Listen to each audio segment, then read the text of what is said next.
الأنبياء والمرسلين أما بعد فأعوذ بالله من الشيطان الرجيم بسم الله الرحمن الرحيم الحمدللہ آج ہم سورۃ الاحقاف کا اور 26ویں پارے کا آغاز کر رہے ہیں۔ سورۃ الاحقاف مکی سورت ہے، ہجرت سے پہلے اس کا نزول ہوا۔ اس سورہ مبارکہ میں 35 آیات اور 4 رکوع ہیں۔ قرآن پاک کی ترتیب کے اعتبار سے اس کا نمبر 46 ہے، 46۔ احقاف ایک وادی کا نام ہے جو یمن میں موجود ہے، وادی احقاف، جہاں حضرت ہود علیہ السلام کی قوم عاد آباد تھی، اور وہیں ان پر آندھی کا عذاب بھیجا گیا، جس کا ذکر اس سورہ مبارکہ میں کیا جائے گا۔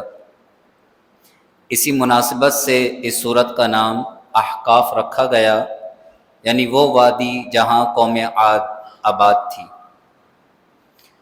اعوذ باللہ من الشیطان الرجیم بسم اللہ الرحمن الرحیم۔ ارشاد فرمایا حامیم، حا اور میم یہ حروف مقطعات ہیں۔ اب حا سے کیا مراد ہے اور میم سے کیا مراد ہے، یہ اللہ ہی جانتا ہے، اور اللہ کے بتانے سے اس کے پیارے حبیب صلی اللہ علیہ وآلہ وسلم عام لوگوں کو اس کے معنی نہیں بتائے گئے۔ یہ اللہ اور اس کے رسول کے درمیان راز اور نیاز کی باتیں ہیں۔ اللہ جانتا ہے، اللہ کے حبیب جانتے ہیں۔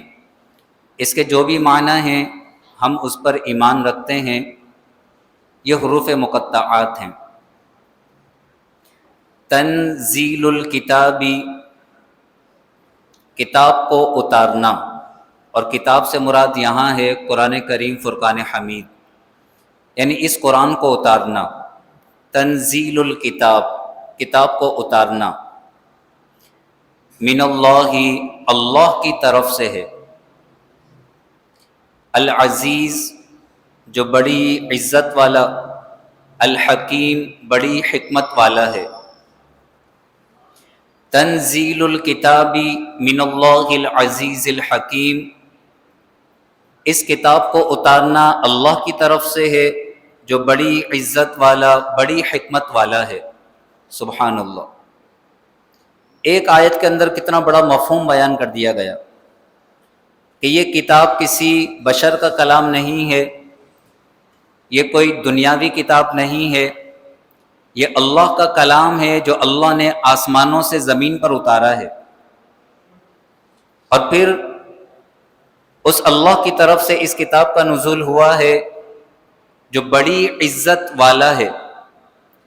چونکہ یہ کتاب بڑی عزت والے کی طرف سے اتاری گئی ہے، تو جو بھی اس کتاب سے وابستہ ہو جائے گا اللہ اسے بھی عزت عطا فرمائے گا۔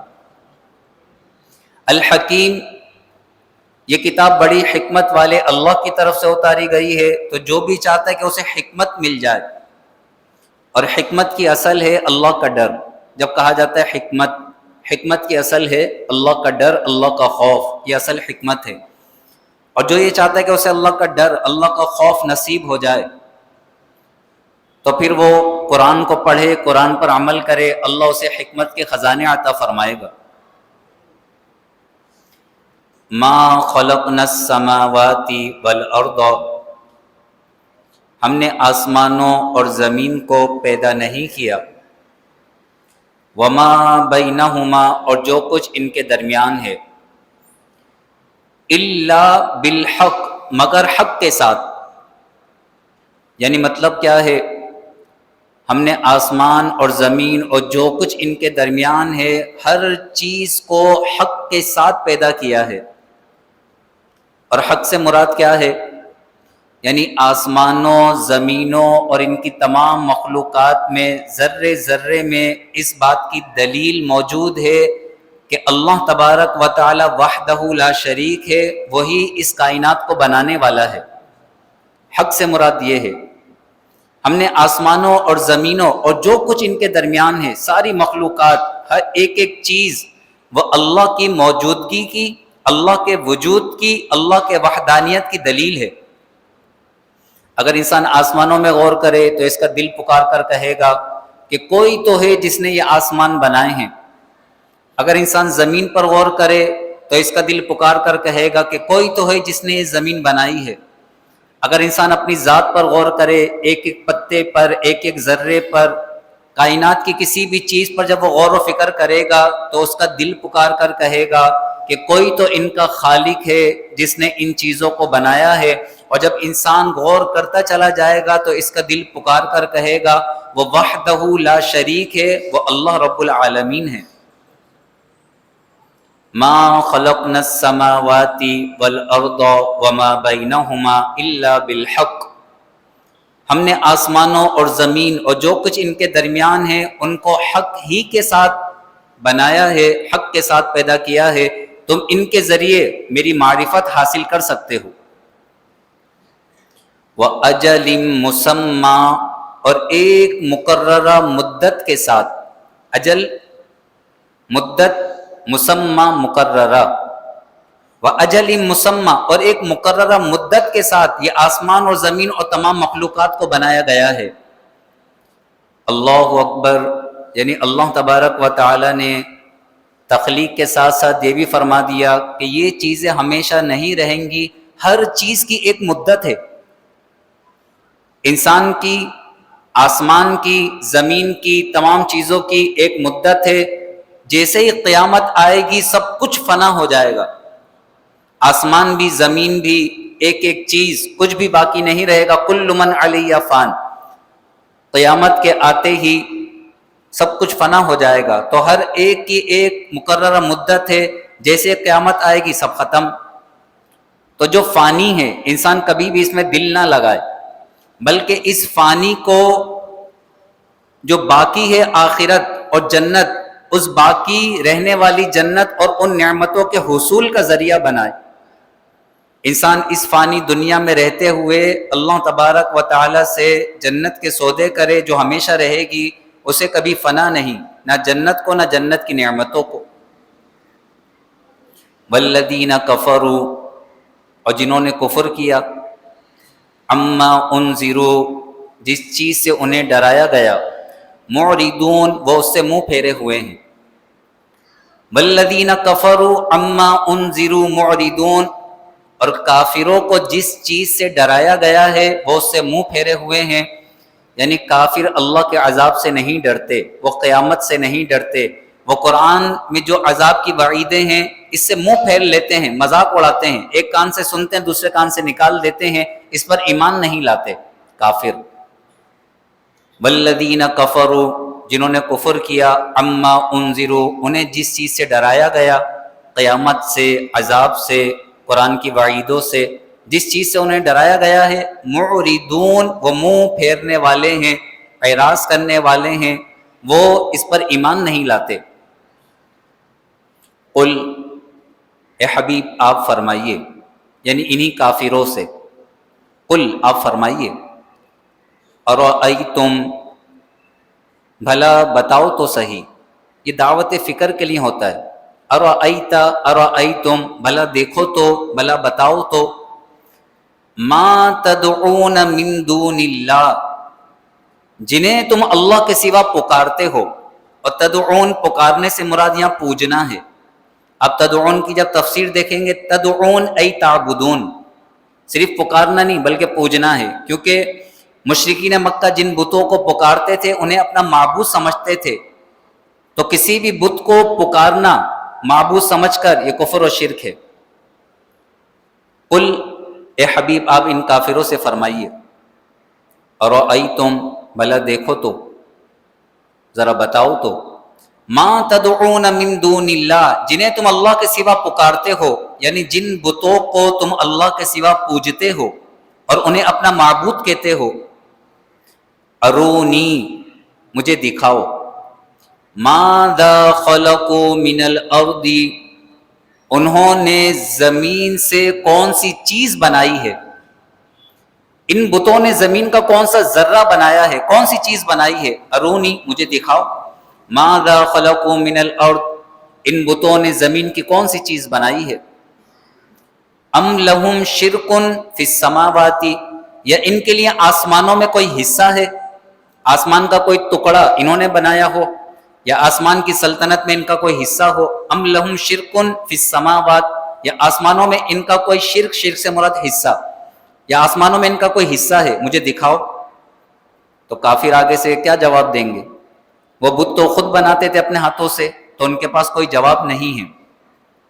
پھر انہیں فرمایا گیا، اے حبیب آپ ان کافروں سے فرمائیے، ایتونی بکتاب من قبل ھذا، میرے پاس اس سے پہلے کی کوئی کتاب لے آؤ، یعنی کوئی آسمانی کتاب دکھاؤ جس آسمانی کتاب میں اللہ نے یہ فرمایا ہو کہ فلاں بت نے یہ چیز بنائی ہے، یا فلاں بت نے بارشیں برسائی ہیں، یا فلاں بت نے آسمان کی تخلیق کی ہے۔ ایتونی بکتاب من قبل ھذا، اس قرآن سے پہلے کی کوئی کتاب لے آؤ، او اثارۃ من علم، یا کوئی بچا کچا علم لے آؤ۔ اثارہ نشان کو کہتے ہیں، اثارہ جیسے آثار کہتے ہیں، آثار نشان، او اثارۃ من علم، یا علم کا کچھ بچا کچا حصہ، اور اس سے مراد یہ کہ کسی نبی نے یہ فرمایا ہو، یا کوئی منقولی علم ہو تمہارے پاس کہ کسی نبی نے یہ کہا ہو کہ ان بتوں نے کچھ بنایا ہے، ان کنتم صادقین، اگر تم سچے ہو۔ ومن اضل، تو اس سے بڑھ کر گمراہ کون، ممن یدعو من دون اللہ، جو اللہ کے سوا ایسوں کو پکارے، اور پکارنے سے مراد ہے پوجنا، من لا یستجیب له الی یوم القیامہ، جو قیامت کے دن تک اس کی نہ سن سکے، لا یستجیب، اس کی نہ سن سکے، وَهُمْ عَنْ دُعَائِهِمْ غَافِلُونَ، اور وہ ان کی پکار سے غافل ہیں، یعنی ان کی پکار تک نہیں سن سکتے۔ وہ بت جو بے جان ہیں، وہ بت نہ تو ان کی پکار سنتے ہیں، نہ قیامت کے دن تک انہیں ان کے پکارنے کا کوئی جواب دے سکتے ہیں، وہ تو بے جان پتھر ہیں۔ تو جو ایسے بتوں کو پوج رہے ہیں، ایسے بتوں کو پکار رہے ہیں، جو قیامت کے دن تک نہ ان کی کوئی بات سن سکتے ہیں، نہ ان کی پکار کا کوئی جواب دے سکتے ہیں، وہ کچھ بھی نہیں کر سکتے، تو اس سے بڑھ کر گمراہ کون ہوگا جو ایسے بتوں کو پوجنے والے ہیں۔ اللہ تبارک و تعالی ان پانچوں آیتوں کا نور ہم سب کو نصیب فرمائے۔ اٹھتے بیٹھتے اللہ کا شکر ادا کریں کہ اللہ نے ہمیں مسلمان گھرانے میں پیدا کیا، اللہ نے ہمیں ایمان کی نعمت عطا فرمائی، اللہ نے ہمیں عقل سلیم عطا فرمائی، اللہ نے ہمیں قلب سلیم عطا فرمایا، سلامتی والی عقل، سلامتی والا دل، اللہ نے ہمیں ایمان کی نعمت عطا فرمائی۔ انسان اٹھتے بیٹھتے اللہ کا شکر ادا کرے۔ یہ تو اس دنیا میں ایسے نادان بھرے پڑے ہیں، اپنے ہاتھوں سے بت بناتے ہیں اور پھر ان کی پوجا کرتے ہیں۔ تو چھوٹا سا بت بنا کر گھر میں سجا کے رکھا ہوا ہے، صبح شام کہتا ہے یہ ہمارے معبود ہیں۔ ہندو چھوٹے چھوٹے بت انہوں نے گھروں میں رکھے ہوئے ہیں، کوئی آگ کو جلاتا ہے، صبح شام اس کے گھر میں آگ جلتی ہے، وہ کہتے ہیں یہ آگ ہمارا معبود ہے، آگ کی پرستش کرتے ہیں۔ کوئی سانپ کی پرستش کر رہا ہے، کوئی گائے کی پرستش کر رہا ہے، کوئی پیپل کے درخت کو پوج رہا ہے، کوئی پانی کو پوج رہا ہے، کہتے ہیں پانی، گنگا یہ ہمارا معبود ہے، کوئی پانی کو پوج رہا ہے، کوئی سورج کو پوج رہا ہے۔ اگر وہ قرآن کی آیتوں کو پڑھیں اور قرآن کی آیتوں میں غور کریں تو ان کا بھی دل پکار کر یہ کہے گا کہ نہ یہ آگ، نہ یہ پانی، نہ یہ درخت، نہ یہ سانپ، نہ یہ گائے، نہ یہ بیل، نہ یہ بت، یہ معبود ہو ہی نہیں سکتے، کیونکہ انہوں نے کسی بھی چیز کو بنایا نہیں ہے۔ کیسی دلائل اللہ بیان فرماتا ہے، ارونی ماذا خلقوا من الارض، جنہیں تم اللہ کے سوا پوج رہے ہو ذرا دکھاؤ تو انہوں نے زمین کی کون سی چیز بنائی ہے، یا آسمان کا کون سا حصہ بنایا ہے۔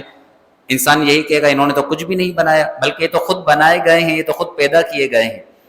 اللہ تبارک و تعالی ہمیں اپنی معرفت نصیب فرمائے، ہمیں اپنا قرب خاص نصیب فرمائے، ہمیں ہمیشہ ہمیشہ ایمان پر ثابت قدمی نصیب فرمائے، بھٹکنے سے، گمراہ ہو جانے سے اللہ ہمیں ہماری نسلوں کو محفوظ و مامون فرمائے۔ یہ قرآن بڑی عزت والا، بڑی حکمت والا ہے۔ اللہ اس قرآن کی حکمتوں سے، اس قرآن کی عزتوں سے ہمیں ہمارے گھر والوں کو حصہ نصیب فرمائے۔